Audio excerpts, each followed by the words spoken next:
Australia লিগে খেলবেন না রশিদ খান। আফগান অলরাউন্ডারকে পরের বছর চান অজি ক্রিকেট কর্তারা।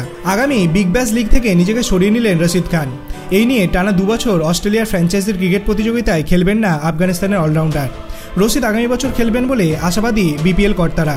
আগামী 15ই ডিসেম্বর থেকে শুরু হবে পরের বিপিএল। অংশগ্রহণে আগ্রহী বিদেশি ক্রিকেটারদের নামের প্রথম তালিকা সোমবার প্রকাশ করেছে ক্রিকেট অস্ট্রেলিয়া। সেই তালিকায় নেই বিপিএলের অন্যতম সফল ক্রিকেটার রশিদের নাম। সূত্রের খবর, ক্রিকেটীয় ব্যস্ততার কথা জানিয়ে এবার বিপিএল খেলতে চাইছেন না আফগান অধিনায়ক। গত মরশুমে ক্রিকেট অস্ট্রেলিয়ার নীতির প্রতিবাদ করে বিপিএল না খেলার কথা জানিয়েছিলেন রশিদ। তালিবান শাসিত আফগানিস্তানে নারী স্বাধীনতা এবং মানবাধিকার নেই এই যুক্তিতে দ্বিপাক্ষিক সিরিজ না খেলে অস্ট্রেলিয়া। তাদের এই অবস্থানে বিরোধিতা করে রশিদ বিপিএল না খেলার কথা বলেছিলেন। এবার অবশ্য শুধু ক্রিকেটীয় ব্যস্ততার কথা জানিয়েছেন।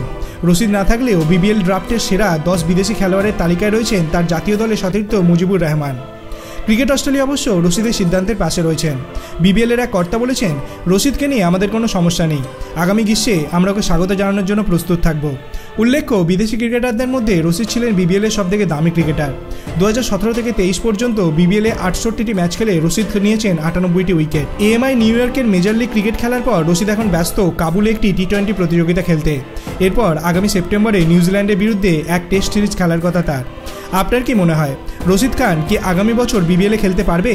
আপনার অভিমত আপনি কমেন্ট সেকশনে জানাতে পারেন। ভিডিওটি ভালো লাগলে লাইক করবেন, চ্যানেলটিকে সাবস্ক্রাইব করতে ভুলবেন না। ধন্যবাদ।